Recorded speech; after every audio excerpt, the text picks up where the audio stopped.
Shalom uvracha. Concernant la fête de Purim, les sages nous donnent une clé qu'il faut décoder. Tavcha tavcha, mascha yeina. Incroyable.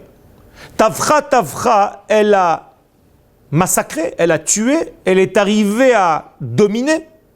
Mascha yeina parce qu'elle a versé du vin. Une forme de code. Amar Rabbi Abaou. Rabbi Abaou nous enseigne Zo Esther Amalka. De qui parle-t-on? Eh bien de Esther, de la reine Esther. Parce qu'au moment où la souffrance est arrivée au peuple d'Israël, au moment de Mordechai et d'Esther, dans cette fameuse histoire, Measta, qu'a-t-elle fait cette Esther, cette reine? Elle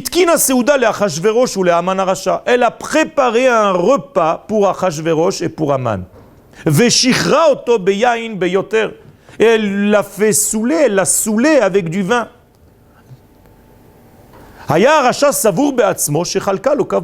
Mais ce fameux rachat pensait que c'était un honneur qu'elle lui faisait en lui préparant ce repas, en lui donnant à boire du vin. Il ne savait pas chez Mitor, qu'elle était en train de lui tendre un piège. Chez Mitor, chez Shiraoto, parce qu'en le saoulant, elle s'est acquise, la reine Esther, la nation d'Israël pour l'infini, à tout jamais. Qu'est-ce que cela veut dire?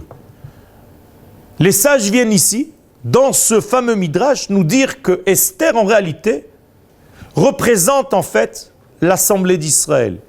C'est une actrice qui habille dans sa forme humaine une notion bien plus profonde qui est l'Assemblée d'Israël. Et l'Assemblée d'Israël, lorsqu'elle est menacée, comme ça l'était à cette histoire, dans cette époque, eh bien, elle sait en réalité s'en sortir en faisant croire qu'elle se donne au roi de l'époque, en faisant croire qu'elle le fait boire, qu'elle lui prépare elle-même le repas. Et lorsque ce roi se trouve dans un état second, eh bien, elle revient à son identité première et elle s'en sort de tout ce pogrom qui a été prévu.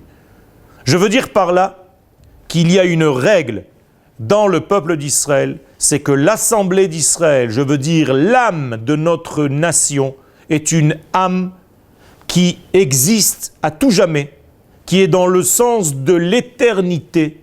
Et donc, à chaque fois que nous sommes menacés, non seulement nous ne sommes pas décimés complètement, même si nous sortons affaiblis, nous restons toujours fidèles à notre identité. Et plus que cela, nous prenons une conscience supplémentaire du lien d'amour qui relie l'Éternel au peuple d'Israël.